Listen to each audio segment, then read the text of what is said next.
a choice right now, between fear and love. It's just a rock. Out of the dark night of ignorance and into the shining light of truth. Expounding reality. A population of citizens capable of critical thinking. We don't see things as they are, we see them as we are. There's a level of reality where everything dissolves into an ocean of energy.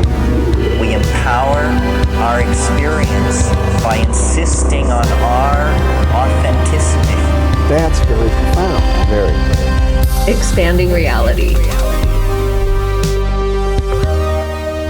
Welcome to Expanding Reality. I am your host, Brandon Thomas. On this episode, guys, we have Dr. Robyn McKay hanging out, talking to us about cognitive experiential self-therapy, as well as positive psychology, truth has a frequency, which is fascinating, as well as what motivates change. Now, Dr. Robyn McKay is a global expert on human potential, and she is fascinating. You're absolutely going to love this, how it integrates into the workforce, but more importantly, how it integrates into leadership. And we talk about all sorts of really cool stuff, guys, and you're definitely going to want to hear her thoughts on aliens. It is fascinating, and you're just going to love her. Okay, so before we get to all that, of course, all the ways to find her are going to be located down in the show notes, her phenomenal website, and all the ways to contact her, guys. Make sure that you check her out. But before all that, let's talk about the resource links. Food Forced Abundance, Get Your Freedom from Fear On, all linked down below. Libsyn, if you'd like to start your own podcast, highly encourage anybody who has the itch to please go ahead and do that. Now is the time, and you should totally do it. So I'm encouraging everybody that wants to do it. That link will give you 2 months free, which is huge. That's great. Also, if you're going to buy anything on Amazon at all, run it through the show's link. It helps the show, and that's it. That's the whole trick to it. If you're going to buy anything at all, just run it through that link. It's located in the show notes. It helps us. Opus is the organization for paranormal understanding and support for all of your missing time, abduction, paranormal, any kind of needs like that. Definitely check them out, guys. Linked below as well. And lastly, we've got expandingrealitypodcast.com. That is going to be where links to all the socials are found, as well as merch if you want to get some of that cool stuff. You want to rock the threads. Our collaborations are over there. Lives are replayed. Too Hot for YouTube. The list goes on, guys. So just go check that thing out. Located down in the show notes. So let's get to this incredible conversation. You guys are absolutely going to love her. Dr. Robyn McKay. Ladies and gentlemen, welcoming to the show, we have Robyn McKay hanging out with us. You're absolutely fantastic. You and I have been chatting a little bit before here, and I'm already head over heels. I adore you. So I can't wait for my audience to get to know you here. So if you don't mind, tell us just a little bit about yourself. Sure. Happy to be here. Thank you for inviting me on to this amazing show you have created. I'm Dr. Robyn McKay. I have a PhD in counseling psychology that I got from the University of Kansas back in the day. It's been so long. It feels like yesterday, and yet I look at my diploma, I'm like, whoa, it's a while ago. I don't practice anymore clinical work.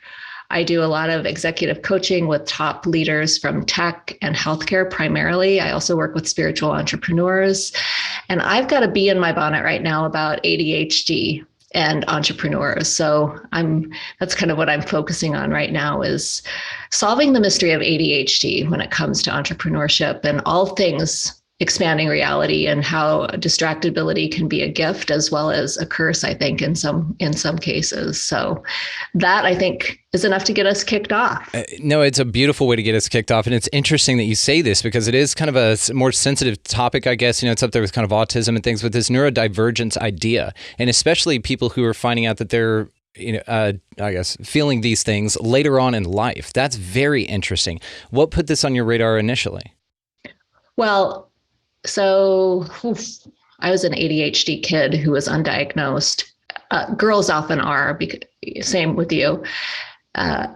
Where I grew up and when I grew up, when a girl had ADHD, it just got overlooked because we're quiet, because I was always the daydreamer, the one who was late for stuff and who would mix up my numbers in math.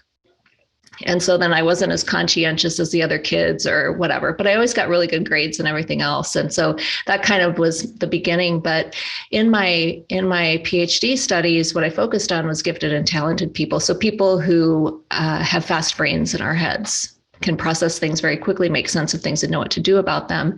And looking at the intersection of intelligence and creativity, we found that a lot of highly able, very creative people have ADHD. Some now more than ever, I think it's being identified, but it's still being pathologized, except in entrepreneurship, and especially, dare I say, with the kind of the bro marketing and all the, like, I think about Gary Vee as kind of one of those guys who kind of gets pointed to when you think of an entrepreneur with ADHD. But there are spiritual entrepreneurs who I believe have an inattentive type that distracts, that keeps them from their next level of influence, keeps them from making the bigger difference in the world that they're meant to be making. That was, in a nutshell, kind of how I got here.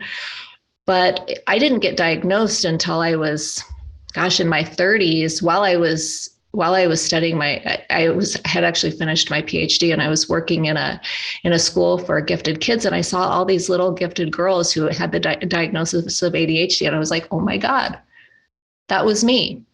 And I had no idea up until that point, really no idea that was what was going on. But that was a thing for me that when I finally understood what that was, and then was able to kind of navigate the diagnosis, but then also how to treat it naturally, how to leverage it, how to access different aspects of my brain without pathologizing them. Those were the things that I think have really helped me along the path. And that's kind of what I talk about with people who I work with who have some kind of similar experiences. How quickly are you able to diagnose that, or at least suggest that that's a possibility within someone when you meet them? Oh, for me, pretty quick.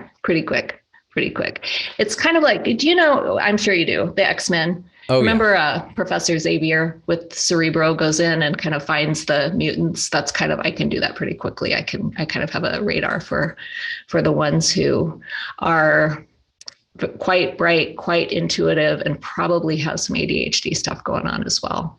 Just personally an incredible synchronicity. This studio I named Cerebro for that exact thing, because it amplifies the message, right? Just a very cool synchronicity there, Robyn. I dig it. So with the work that you do, what's been one of the most extreme changes that you've seen in someone that you've been working with? I just love how, that's such a great question. Where do I want to go with that? Here's what I see a lot happen, whether they have ADHD or not is sort of beside the point. It just is what I say about when people come in and work with me, it's about actualization. It's about leaning into your highest potential. And I say the best way to actualize the reality that you want to experience is to become the person who's already experiencing it. So there are so many internal shifts that happen. And what I see pretty quickly as people start living into their highest potential is that their world changes very dramatically and very quickly. People who are seeking high-level positions in tech or in healthcare suddenly have these jobs open up for them that in markets that there's no way that it should have been possible. And yet they have whole divisions that organize themselves around the person to get the person in that position. So the matrix starts shifting for them almost immediately as they start really embodying the aspect of themselves who's already experiencing those desires that they've put forth as their goals. Does that make sense? No, it completely makes sense. That totally sounds vague, but it's weird how the matrix works so quickly.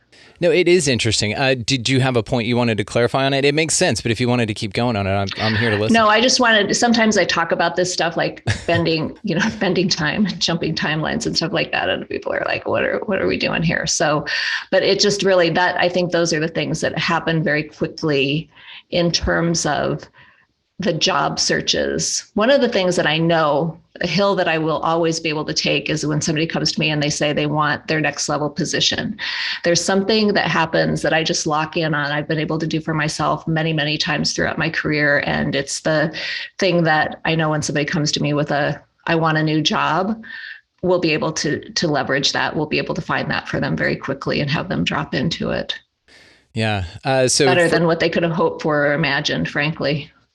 And that's what it is. It's the seeking of advice and leadership, which we're going to touch on here. But it's very interesting what you said about the woo-woo stuff, because you are on the right show. This is not called Taming Reality. We expand reality. So feel free to deep dive into any of that stuff. And I hope to do that with you this evening. So with your ADHD clients that you utilize, or work with rather, going from where they're introduced to this idea of this being a possible answer for some of the challenges or obstacles that they've been facing, what then becomes an actionable route to further success for them? Mm-hmm. Well, first of all, we have to get them aligned with with their soul blueprint, basically. So many times with people, and if you've got an ADHD diagnosis yourself, you can maybe understand this too, or any kind of diagnosis, you sort of take on the characteristics that other people tell you about the diagnosis. So you receive and take on the projections of other people. Why are you so lazy? Why are you so scatterbrained? Why can't you get this right? Why do you keep transposing numbers? And you take on these projections from other people, the criticisms from other people as your own, and you start to believe that about yourself. So a lot of the work I do early on is just to clear out all of the nonsense and get really clear about who this person is at the core. Before anybody else's projections, before anybody else told you who you are, or who do you think you are, or what you're supposed to be doing in the world. What's the core of this person? And when we can clear out all of the nonsense, I call it, but all of the projections, all of the hooks and the cords and the implants and all of the stuff that gets programmed into our systems, then we have some clarity around what are this person's heart's desires? What are the things that they're here to contribute? What are the things that they're here to master? And as I don't frankly focus too much on the ADHD itself, because it just is kind of how our brains are wired. Right. So rather than, working on strategy or, accountability or anything like that, which I think is the last thing a lot of talented people need, is a lot of accountability. We need more opportunity to create and to get something landed in 3D reality that is unique and useful in the world. And that's, I think, the great pain of people who struggle with ADHD diagnosis, is they have so much going on in their heads and they can't quite land the plane. So when we bring their consciousness fully back into their bodies, and we drop everything into the physical plane, then it becomes easier for them to get really dialed in on exactly what they're meant to be creating and move them in the direction of that very quickly, while keeping it entertaining and engaging, because that's the last thing that we like, is for something to be boring, for something to be dull, for something to be rote. And then also just I'm going to use this word normalize, Brandon, because I don't know a better word to use, but culture would say that this is abnormal, that you should be more responsible, that you should be more conscientious. And yet, when we look at their personality profiles, when we look at what they're creating in the world, the most creative people who have short attention spans, or who are flitting from task to task to task, aren't particularly conscientious. They're not particularly responsible, and yet they're quite genius in what they do. And so to be okay with that, I think, is my point. There are some people for whom that's an easy stretch. They're not particularly agreeable, and so they just basically say, that's just the way I am. But then there are the ones who are very agreeable, who are the people pleasers, who are the ones who want to be the good girls and the good boys, and who don't want to rock boats, and who want to kind of maintain relationships, who get a lot of stress from their screw-ups, the perceived screw-ups. So normalizing some of those behaviors, that this is just the way that my brain works, and I'm going to not be apologetic for it anymore. I'm just going to receive it as how I'm wired and just go with it. So in my house, my husband also has ADHD, so you can imagine that we have kind of some intensities around here. He's very classic male ADHD, some hyperactivity and things like that. He leaves, I was just talking to him about this the other day, he leaves the cupboard doors open. I'm like, oh my God, and I said, I'm going to ask you this, not as a criticism, but because I'm really curious about what goes through your mind? Why can't you just close the cupboard door? What's the problem? He described it. He said, well, I get the thing that I need, and then I get on with it. Yeah. Can you? And I'm like, okay, so it's an accommodation that I have an opportunity to make for my husband to understand that that's where he's at, without getting all judgy, wifey slamming doors behind him. And why can't you be different? So it's such a great point. It's such a great point you make. My wife does this too. I've talked about this and we joke about it. And it's the same thing. I'm like, just what are you thinking? Like, and same thing. She's like, oh, I just get the thing and I just walk off with it and don't think about undoing the stuff or completing the process in the opposite order. And same thing. There's a drawer. We have scissors in. Everybody has that drawer where just stuff's in. Oh, yeah. And that's where our scissors are.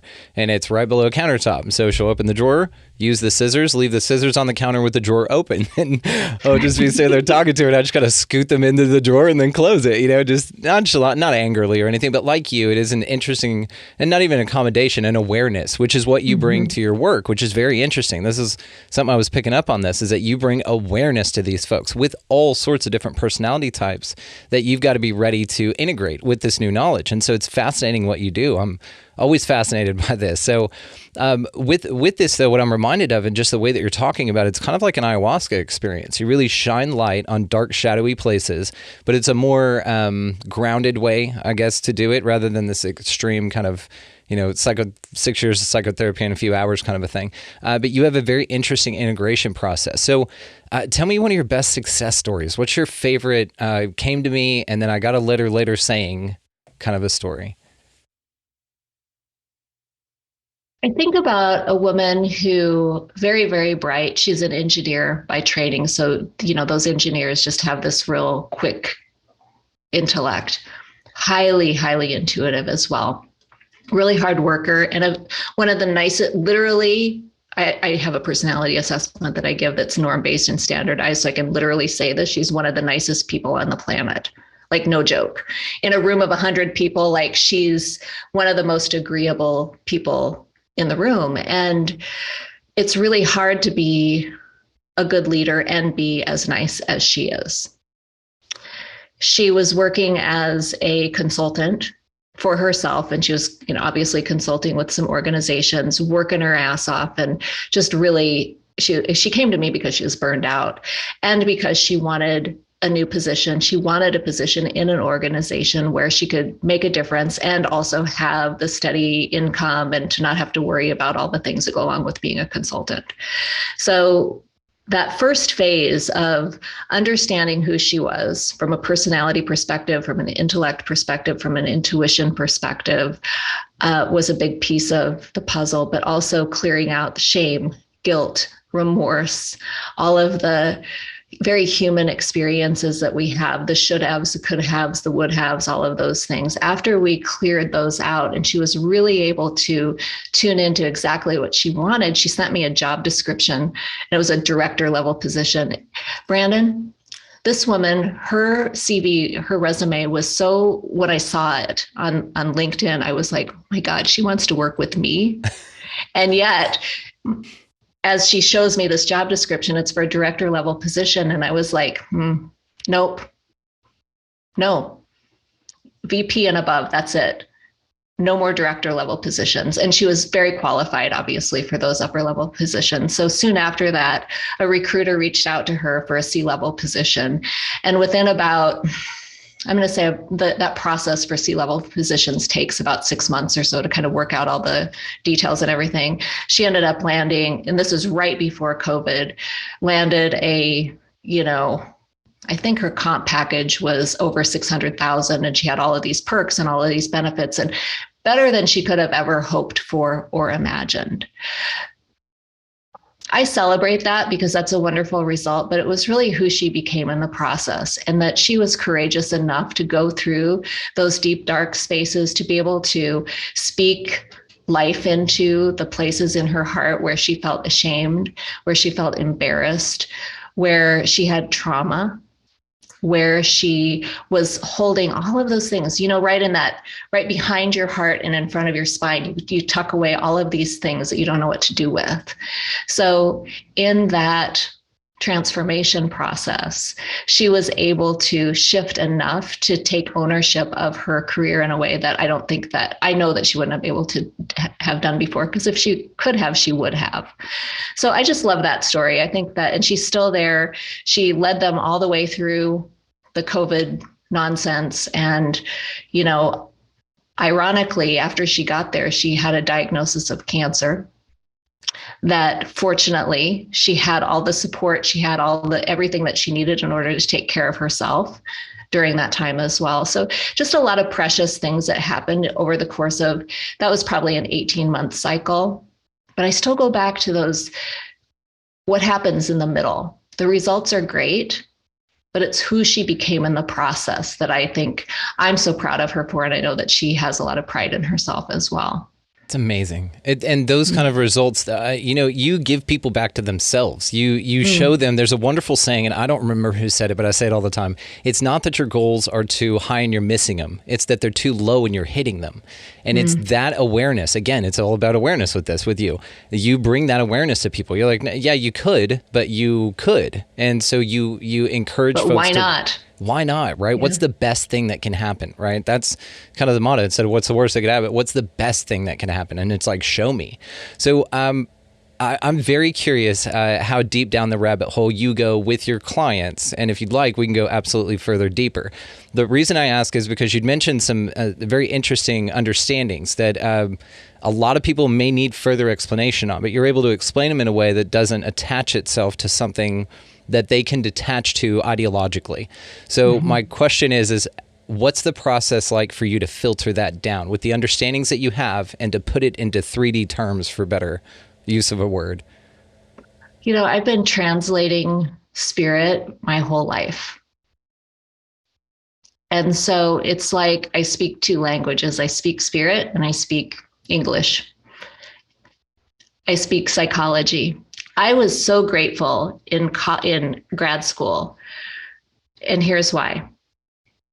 I had gone through my own spiritual awakening in my late 20s. I had a quarter life crisis, looked at a picture of myself from my high school graduation and was like, where is she? Because she's not here. I was, bright-eyed and looked like I had the world by the tail. And by the time 10 years later, I was burned out. I was heavier than I had ever been. I was driving 45 minutes to work one way, working in a lab, doing all the things I was supposed to be doing.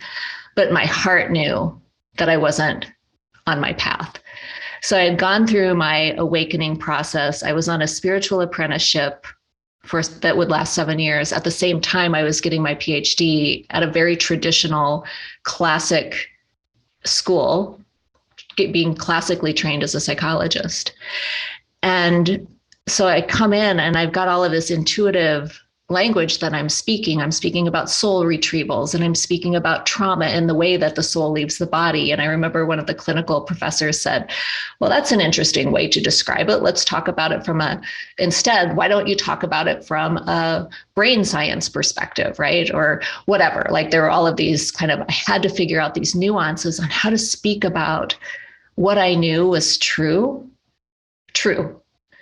in a way that the people around me could understand, that I would not ostracize myself, and that I could stand up in this field that is very privileged and quite prestigious actually, and be respected and not be looked at like some nut, on the fringe of things.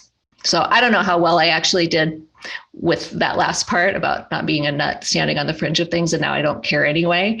But at the time, positive psychology was this beautiful bridge, because positive psychology was looking at things like gratitude, hope, spirituality, and examining them with a scientific lens, and doing so where there was actually data that supported everything that I knew.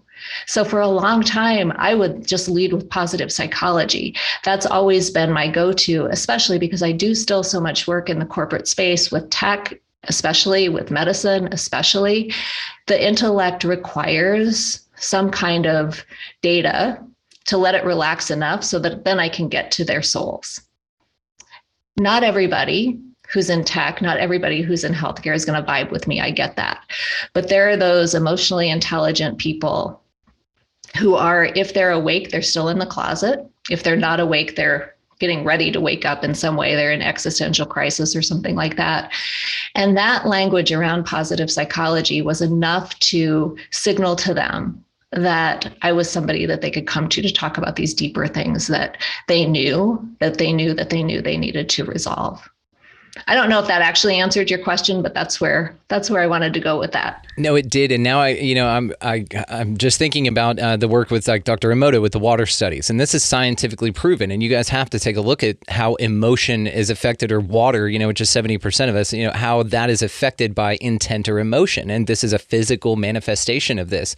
So it's easy to kind of buffer that gap with those kind of examples, as well as I'm thinking about, Dr. Lynn McTaggart's work with the intention studies that she did, the power of 8 and all. And this is clinical study stuff that is actually documented that shows change. And there's countless of these. The book Holographic Universe by Michael Talbot's full of it. An End to Upside Down Thinking by Mark Gober, full of it. So it's full of all of these clinical examples to where now it's easier for folks like you that know the truth, your truth, that you would like to articulate because it's helpful. And I've had doctors on here, MDs, that talk about how they're psychics, but they can't really talk about that. You know what I mean? So they know what's going on with their patient, and they'll phrase it in a way, and they're like, hey, are you having problems with this? But their dead loved one is standing over the shoulder, and they can't really communicate it that way in that setting. So, but this is the hardest thing for clinicians. And this is something that I struggled with for a long time. And I've reached a point in my career where I just say what I think now, because the dead people come in and talk to me all the time. And now my clients know that. Awesome. But for the physicians and for the psychologists who are psychic, who are highly intuitive, and who do have connection with source, I know this because I had this experience myself while I was practicing clinically. It felt like I was practicing with one or both arms tied behind my back. Like I had to censor myself so much, especially I was working at a public university. So even talking about God was like, oh no. So I always, my fallback was to positive psychology, but even then it started to feel very empty to me. And it's one of the reasons I believe I burned out in that arena, is because I was having to constantly censor myself. There's a lot of pain in myself. And I'm actually grateful for the time we're in now, because we've got this timeline split that has happened. And it's becoming, this bifurcation has created the conditions for us to really be able to see what direction people are headed with their lives, what timeline they're on. And there are people clinically, there are physicians, there are even engineers and scientists who are saying, what's the future of our field from the higher perspective? And it's going to look quite a bit different than what the people who continue to walk this other, I was going to say lower timeline, but you know what I mean? Just that other less conscious, more dense timeline. Yeah. Absolutely. We always over articulate the hierarchy is not what we mean. Right. Yeah.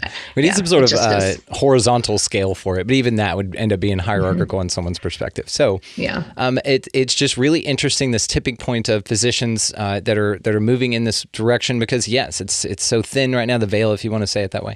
But it's so obvious. And just like you said, you can be more helpful embracing the idea of presenting this in a way that's helpful to people. And so why wouldn't you? And this is what I talked about. It was Dr. Ian Rubinstein. I'll never forget him. He's so sweet. But this is what I was talking about. I'm like, you took a Hippocratic oath to do everything in your power, right? And so if you have skills that are not recognized by science, it's just a science we don't understand yet, but you're very confident in them, is it going against your Hippocratic oath not to utilize everything that you've got in the toolbox, not the box they gave you to play with? Yeah. Let's talk about those oaths and the ethics, the codes of ethics that as clinicians, I'm using this word intentionally, bound to. And by binding, I mean, it's an energetic bond. I believe right now, more than ever before,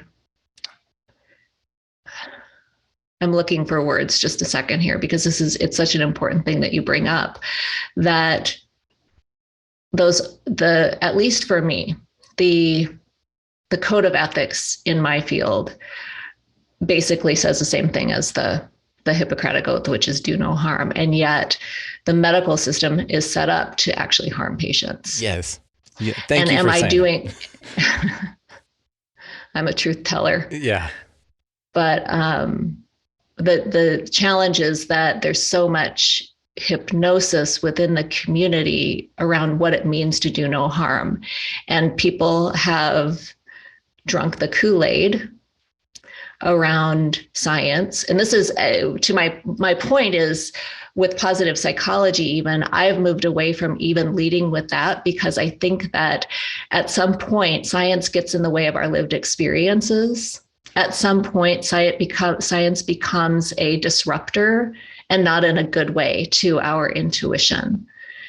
So I've had to, in my own practice, look at where am I still bound to this code of ethics in a misapplied or misidentified way?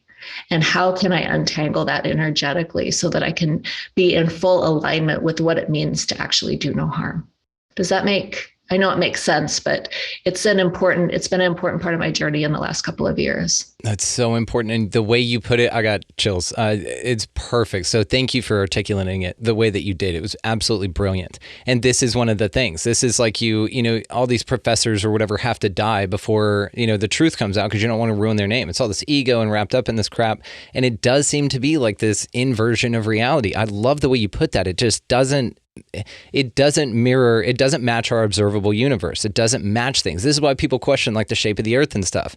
This is why they question, the education system. That educators go through this. Just had a wonderful guy. He's also a teacher, a literary teacher named Jake Loco, and he runs through the same exact thing.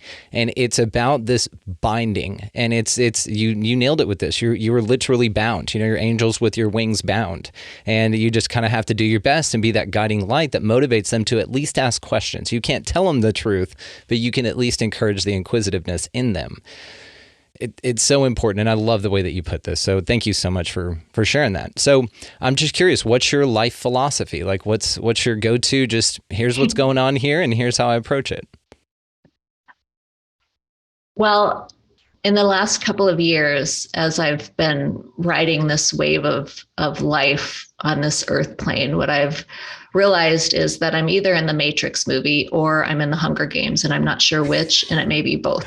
A little bit of both. A little Westworld too. Sprinkle that in there. You got it. Yeah. Oh, you're right. You're right. So given that, to be honest, there have been periods where I've been in, I'm going to say, full-on existential crisis. Oh yeah. In the last couple of years. And that has been hard because I'm also a leader. And I'm also somebody who is meant to be shoulder to shoulder on the front lines of this deal. And yet in my private moments, there have been times where I'm like, what did I even sign up for here? What is real? There have been times when I can't even look at the night sky anymore because I'm not sure what's going on. So there's been a lot of, for me, movement in terms of what my life path is. Where I shot a video at the end of 2019. Oh my gosh, you should see me in this video. I'm beautiful. I'm glowing, my hair, my nails, the whole thing. And I'm like, oh, sweetheart, you have no idea. Oh, my heart just aches. And we've just changed so much in the last couple of years. There's been so many things for me that have come to light in terms of how this world works and who's in charge and what's going on behind the scenes. And so I've had some come to Jesus moments with myself and with my God. And I have said, I just need to know why I'm still here. What is my role? What is my purpose? And the message that just keeps on coming back is God's not abandoning his people. And I am his hands and his feet, and I need to be here too. So with that in mind, then, just that restoration of consciousness, the liberation of consciousness, the being free within myself to tell my clients, well, your dead father is here. Would you like to have a conversation? This is something that has been going on for years since I was a kid, but formally in my work since I was in graduate school. And I would have to find a way around it and tiptoe through the tulips in terms of, and now I just say it and give them an opportunity to say yes or no. That's it. Well, and what you said about leaders, and so do you ever disclose when you're vulnerable to anyone that you're a leader of? And the reason I ask is because a lot of times that can motivate people that you're leading even more, because they're able to see it's not a weakness, in that way. It's that you're able to display to them your vulnerabilities and show that you're, human, and that you feel and that you still experience that stuff. What I have learned, a gift of my training, is to do that deep work behind closed doors. So I have my alliance of people who I work with privately. After I'm through the rough patch, I will, just as I'm doing now, I'm through that rough patch. So now I can talk about it here with you. But if I were still going through that, I would be in a puddle on the floor and you'd be like, get a hold of yourself, chick, like that. It's that deep seated work that I think it's important to have privacy for. But I also always want my people to know that I am human in this too. I have a vision and I can see around corners. I don't like what I'm seeing all the time. And maybe that's because I need to elevate my consciousness some more. Maybe that's because just what I'm being shown is a pretty bleak situation that's coming forward. So I'm very mindful about that, to not process publicly what I haven't at least mostly resolved internally.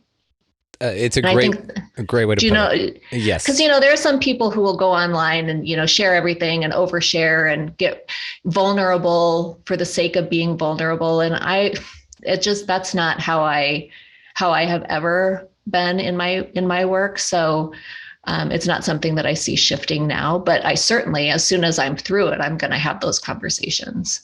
Yeah, this is that emotional intelligence that you talk about. Of course you feel it, but you don't display it, right? In a way as you're going through it, because that's a very private moment. It's a very private time. It's got nothing to do with anybody else. Plus putting that on display, it's like comedians say this about acts that they're working on. They're like, don't record this, because I'm working on a joke. I'm getting through it. I'm processing it. It's not finalized yet. And so in that moment, it's an opportunity for you to be a greater, grander version of yourself. But sometimes that's not pretty. And yeah, the puddle on the floor thing is absolutely necessary for great growth. I mean, I absolutely empathize with this. I have my close circle, same thing. I'll tell the folks all about it later, but let me get my shit together first, right? Yeah, because the snot and the gnashing of teeth is just not. It's not for everybody. I'm a lot when I'm going through my emotions. So I think that it reminds me Battlestar Galactica. So they're on their trek, and Captain Adama says, "We're going to Earth. We're going to find Earth." So they go on their trek to find Earth. And there's some point in that series where he confesses to, I think, the president. I don't remember who he confesses this to, but he basically says, I don't even believe that there is an Earth, but my people need to know that there's something beyond space. I just got chills.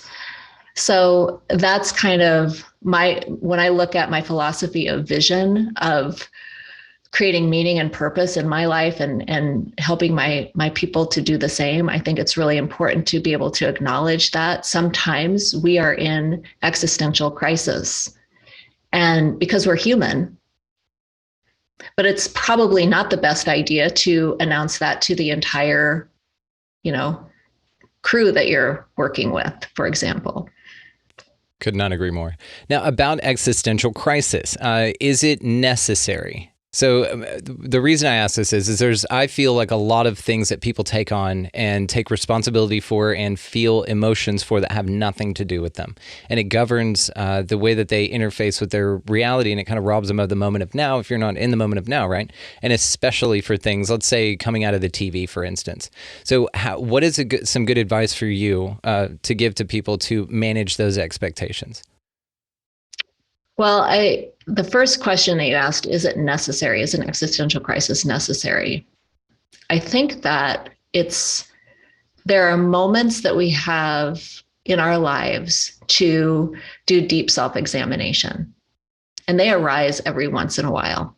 If we were always in existential crisis, that would be, first of all, ridiculous, and secondly, mostly fake. So I think that we can get entangled with the things that, as you said, are coming out of the TV, the reports that we're hearing from the other side of the world and so on, that may or may not even be true. And those are a lot of times distractions from what our purpose is.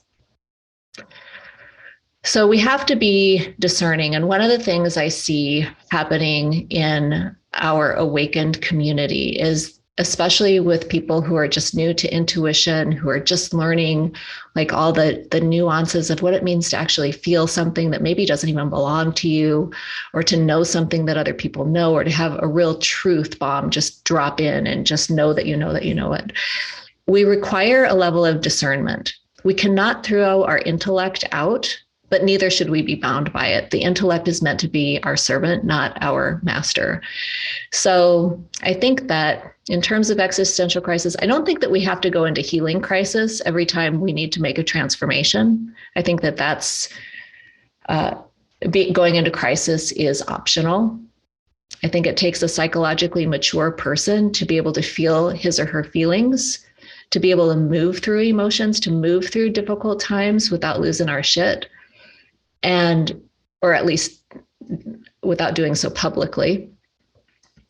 And to keep ourselves together, because we are, after all, leaders, and we are, after all, on the cusp of a new world that we are ushering in. And I think that that offers a level of decorum that perhaps that when we're spun up in somebody else's life, whether it's, two puppets on the global stage who are in court fighting over something that, whatever it is, if we get distracted by that stuff, it takes us away from our mission. And so it's really important to put blinders on some of these things that are going on the global stage.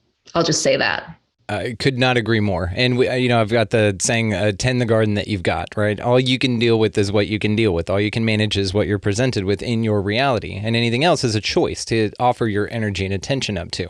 But you don't have to go through those crises, just like you said. And yes, I do agree. A good meltdown every now and then is absolutely necessary. I'm new to this idea, by the way. Just being super vulnerable here, I guess. I just don't cry. I just don't. Like, I'm able to alchemize, pretty well, and I don't hold it either. So it's not an issue. We lost one of our dogs. He's a family member, but man, this one just hit like so hard, and I was a wreck for like 5 days straight. I've never cried that hard in my entire life, added up all together for that one little moment. I mean, it'd been like 12 years since I'd shed a tear at all, but I'm lately getting just, I don't know, I like feel shit now. It's just really weird. And I think it, probably has something to do with my own personal work and all that good stuff. I'm not in this healing spiral, which I want to talk to you about, but it feels like this was just like this purge, and I was this puddle on the floor that people talk about.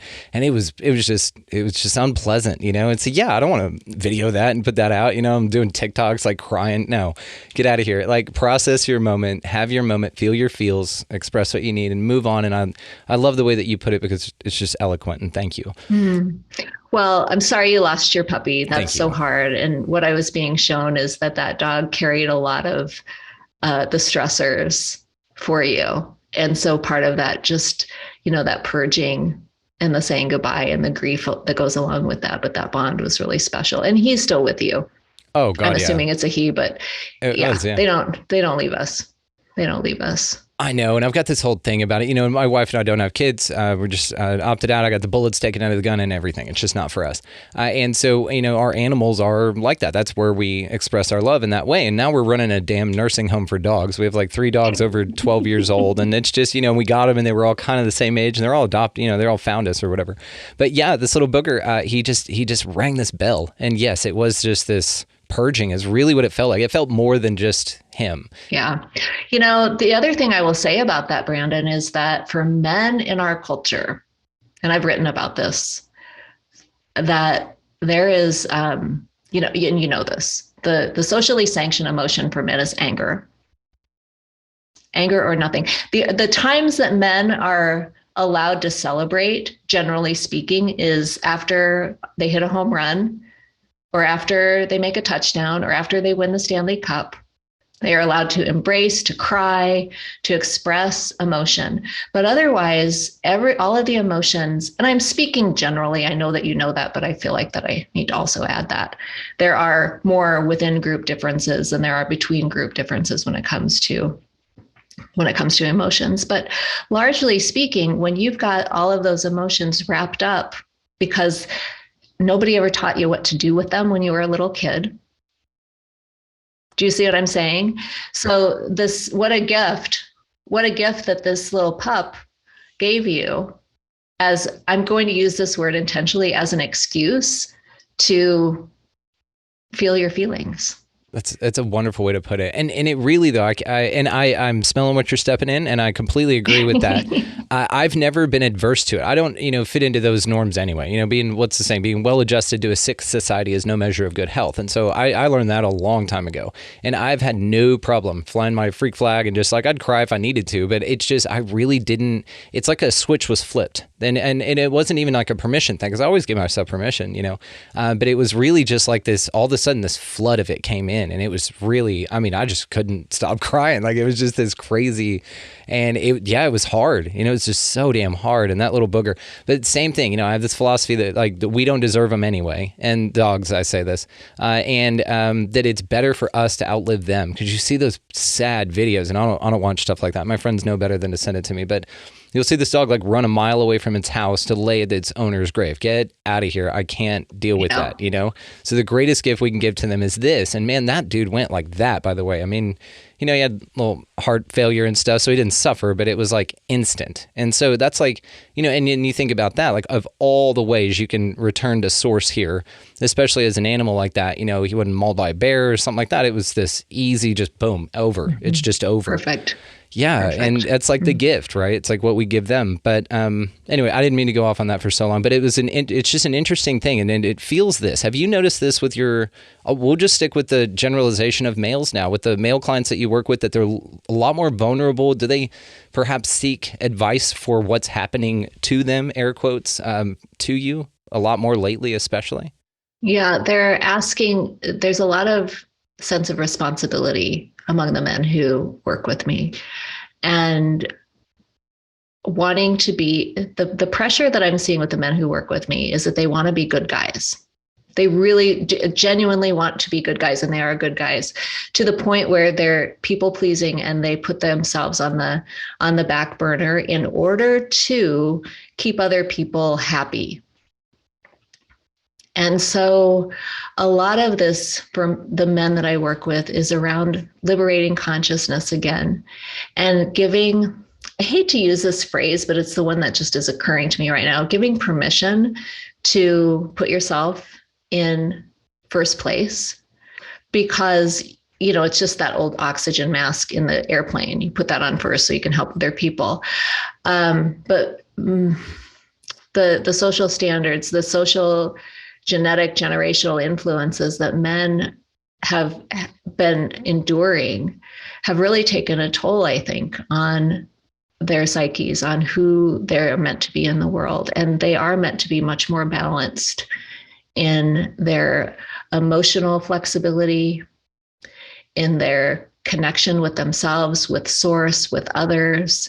And so it's really just this, I have a lot of compassion for the men that I work with, because there was one man who came in and worked with me, and he said at the end of the first session, he cried, and he hadn't cried in a long time. He said, "Robyn, I didn't know I was going to cry." I'm like, "Well, what did you think you were going to do in here?" Like, I don't make people cry, but it just creates the space that I create here with co-create here is the space of privacy, so you can feel your feelings, so that you can feel that stuff that's sitting behind your heart and take it out and look at it and let go of what needs to be let go of, and open up to some new things in a different way that maybe you weren't able to see before, as a result of the clearing of that old consciousness that's been sitting there masking who you're really truly meant to be.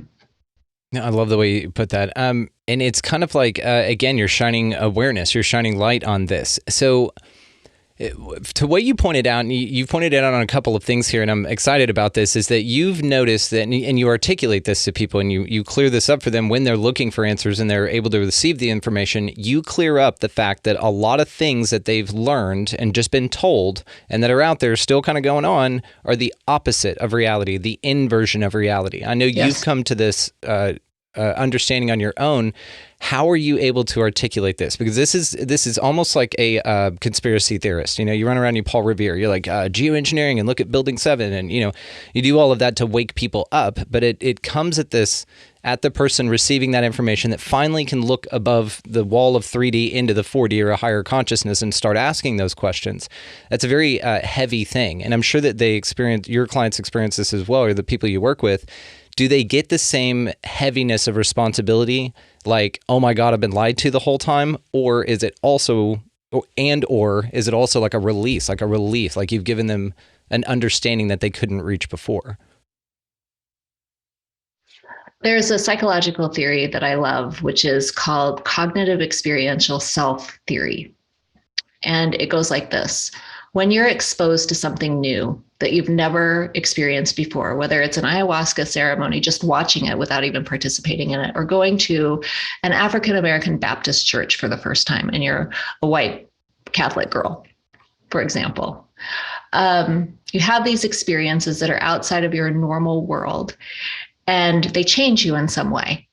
You realize something that you didn't realize before. In this cognitive experiential self theory, what ends up happening is that there are some people who will take those experiences and integrate them into their personal schemas, their personal perspective on the world. And they'll say, wow, this changed the way that I view the world. Things are different now. There are other people who have the same experience who will say, you know what? Never mind. I don't want to know. And they kind of, for lack of a better word, they go back to sleep.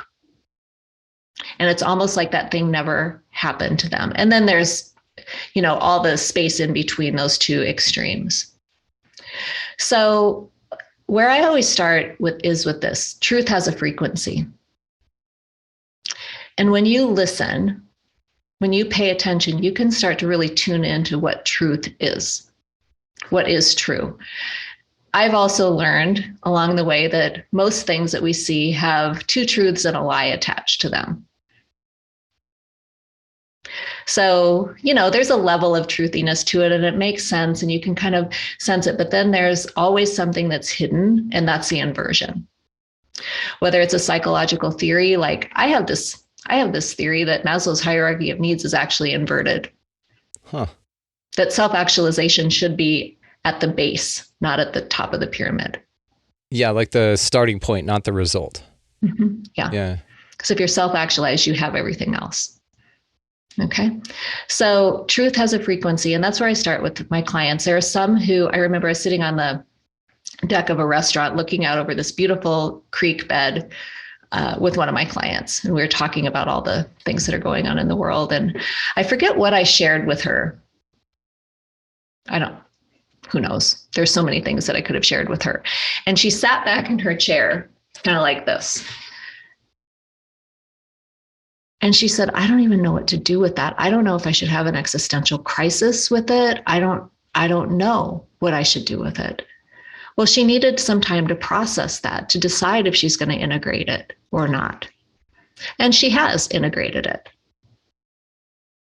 Other clients, especially in the medical profession that I work with, I do deep energy work around the vaccine after they've received it, because a lot of them have. They'll go through an entire clearing process, understand exactly what happened, and the next day they're on the news promoting the vaccine. Like there's a complete disconnect between what just happened behind closed doors and their front-facing self. And that tells me how deeply they're embedded in this very sick world that we're living in. It's very sad. It's very sad. What I have had to do for myself, because I want to shake them awake, is to say, wait a minute, this is something that one of my teachers has been really clear on and helped me with a lot of times, is free will. That I don't get to say what they choose. I don't even get to wake people up. It's none of my business. Some people are not meant to wake up. And I agree with this 100%. The old, this is a play, kind of a Dolores Cannon idea that everyone's playing a role, and there's a necessary percentage of people that can't wake up. That's their role, is just to play that part, and it motivates change in us. So that's something that I wanted to ask you about. What, in your mind, is the best thing to motivate change? Turn off the TV. Manage your consciousness. Stop playing games on your phone. Pay attention to where you're allowing your consciousness to be hijacked and stop it. It's perfect. Because then you have an opportunity to see what is real. I have a lime tree in my backyard and a pomegranate tree in my backyard. Nobody can gaslight me about whether there are pomegranates growing on my tree. Does this make sense? It makes complete sense. And it's because it's yours, you're the observer here, and you can see whether they are or not, and they don't have access to that information if it's in your backyard, right? And this disconnect between what's presented and I'll say what's yelled at you. And that's kind of the thing that turns me off the most, or that's an indicator for me that I'm not in alignment with this, and that what you're yelling at me demands that you yell it, because again, truth has a frequency. I love that you put it that way. That's just ringing with me like crazy now. And so there's a disconnect there between, again, what you observe in your reality and what you're being presented with. And I've got a real strong feeling here that that's part of our mission. That's part of our job here. We're presented with things in this environment that has employees called, Klaus Schwab, and they are presenting something for you. And if you'd like to take part in that, you can. And if not, then perhaps that's an example of what's to come if you don't align with something and create something better yourself. And that's what these employees of this place kind of facilitate for us. This is just how I view this. What are your thoughts on that? The dark forces, or the lizard turds, as we call them here on the show. Well, two things. I always remember that we are true creator beings. And the only thing somebody who's not a true creator being can do, in truth, is to invert something that you or I have created. So we need to be really discerning about what we're creating and for whom we're creating it. And I think, to me, it goes back to not allowing your consciousness to be hijacked. Consciousness is commodity. And we have to guard that. And I'm saying that, and I don't always guard my consciousness. I watch Netflix. And then I had to watch Netflix last night. I had a bad dream last night. Coincidence? No. I woke up from it and I'm like, oh, that was shady, what just happened there. And I can see it. So I have to get better at that too. But I think that the dark forces, their agenda is very compelling, seductive, and in some ways magnetic. And when you feel drawn into something that is seductive, magnetic, and compelling, it's hard to get untangled from that. I think the best way, again, to do that is guard your heart, guard your mind, and look to the light inside of you. Because there's a lot of false light out there too, as you know. Oh, yeah. The light worker community has been infiltrated as well. We could do a whole show on this. My wife and I were 100%. talking about this so much, about the New Age community, and what sucks about it is it's like so cool. It's so awesome, but then there's these extra little things tacked onto it. And in my mind, a lot of it's just superstition with extra steps. It's like a lot of it mirrors the religious doctrines. I mean, you're just putting a different character on it, like we did with the Egyptians. It's like. Again, I'm going to have you back, and we should we're going to do a panel on that. We need to talk about real spirituality and what that looks like, and imposter spirituality, something like that. I'll have you come up with a clever title, because you're great with words. Well, I think that for me, and I'll close with this today with regard to the infiltration of the lightworker space, is my signal with that. Remember, I said truth has a frequency, but the other thing for me is that if there's somebody out there selling something and I don't feel cool enough, that's my signal. The moment I don't feel cool enough for something, I know that there's something that's sideways about that particular person. That's a great metric. That is a great metric. Because I'm cool. So I don't You are cool. Like if I'm not cool enough for them, then there's a problem with them. That's it. It's the issue is with them. So not cool. I'm with you. I agree. It's not cool how you think I'm not cool. Yeah. I identify as somebody that's cool, and it's not cool that you don't. And so how about that? Yeah. I love it. Well, so that's my marker. I dig it. I dig the hell out of you. You're wonderful. We'll definitely have you back. Let me ask you one more question. I'll turn you loose. Okay. So aliens, what do you think's going on with the UFOs, aliens, all that kind of stuff? What's your read on that? You just opened up a big old can of worms. We'll give you a little version of it. We'll tease it for the next time. I live an hour and a half outside of Sedona. I have experienced a lot of phenomena throughout my life. I grew up in the Black Hills of South Dakota. I have my first cousin on my dad's side. So his first cousin actually studied alien abduction. He's a physician by training. And so in my family, we have conversations about that. It's, I'm always curious about what that is. I don't think that all ETs are malevolent, but I do think that I've started to be able to pick out some of the reptilians on the planet. They're so easy to see. Once you know what to look for, it's like, oh my God, my husband and I will say, there's a reptilian walking down the street. And they're just integrated with us. And are they awake? I don't know. But we can see you. We can see you. So I think that, I channel benevolent councils of light.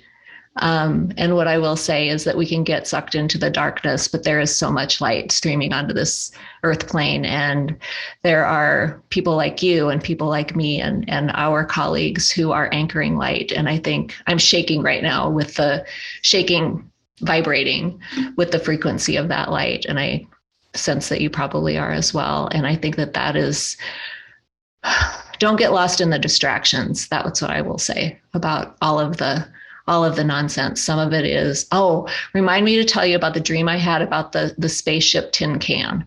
Well, that was a good one. Now you got to tell us that. All right, spaceship tin can, and we'll wrap on that. Yeah. So this was like, I'll say it was like May of 2020. So right kind of as the pandemic was rising and everyone was being sent home. And I was having I haven't eaten meat since the pandemic started actually, but I had this dream. And it wasn't a dream, but it was in my dream state of, I was on a movie set and they were filming a movie about aliens getting ready to land. And it was such a bad movie set. It was a terrible movie set. And all I could tell is that it looked like the spaceship was a tin can. Everything was fake and everything was an illusion. But they were trying to cast this as the big deal, the alien invasion. So that's what I actually think of a lot of it. There's two truths and a lie in all of this as well. So yes, then we have a big rabbit hole to go down with that because we just do. So we're gonna have to have you on very soon. So Robyn McKay, I can't thank you enough. This is so awesome. All the ways to find you, of course, will be located down in the show notes. You guys definitely check her out, and you are Soul Tribe for sure. You will be back. So thank you so much for everything. You're absolutely amazing. You're welcome. And thank you so much for creating this space for me to be able to talk about these important topics. It's vital. A phenomenal conversation with a truly remarkable spirit having a human experience. Dr. Robyn McKay, thank you so much. Guys, located down in the show notes are all of the ways to contact her. Make sure that you check her out if you feel called to do so. She is so cool. So thank you so much, Robyn. I will definitely be inviting you back on. Located down in the show notes as well is our resource link. So Food Forced Abundance, get that freedom from fear on Libsyn. If you'd like to start your own podcast, that link will give you 2 months free. Amazon, if you're going to buy any damn thing at all on Amazon, run it through the link. It helps the show. Opus is down there as well, guys. Check out that resource link for any missing time, paranormal, any contact type event that you feel that you've encountered. Definitely click that link, Opus. They can for sure help you out. Finally, located down in the show notes there, guys, is expandingrealitypodcast.com. That's going to be where links to all the socials are. Merchandise can be found there, as well as we've got lives that get replayed, YouTube, all the too hot for YouTube stuff that we just can't put over there because it's way too hot. Check all that stuff out, guys. It's a central hub for everything, and most of it is completely free. Now, I'll also mention here that this is a value for value system. So if you guys find this valuable, there are ways to, throw some 3D energy at your boy in the show here to keep it going. And that is located down in the show notes as well. So you guys, thank y'all so much for everybody's support. Y'all are wonderful. So thank you again. to cap it off, guys, go out into this incredibly beautifully mysterious place, whatever the hell this thing is, and y'all just pick up a piece of litter, smile at everybody that you come across, lizard person or not, which I think it's really cool. Robyn and her husband can spot the lizard people and say, that's a lizard person, but let's still be cool to him, because she would smile at them as well. Also, while you're doing all that, buy somebody in line around you a coffee or a meal or something like super small. To you, it means a massive thing. To everybody that they come in contact with, you don't know what kind of day those people are having, so something like that is just magical. I do this stuff all the time. You should see the look on people's faces. They're blown away. And I'm not a fan of the strange look on people's faces. Like, this should be very common. This, in my mind, again, this should be very common. So let's replace those surprised looks with instantly grateful looks, and then they buy somebody behind them something, and it's just a really cool experience, guys. So anyway, while you're doing all that kind of stuff, and you know what I'm going to say, get out of the left-hand lane, because that's a pain in the ass, but also go out into this incredible place, guys, whatever the hell it is, and y'all just be good to one another. Thank you so much for listening and watching. We'll see you next time.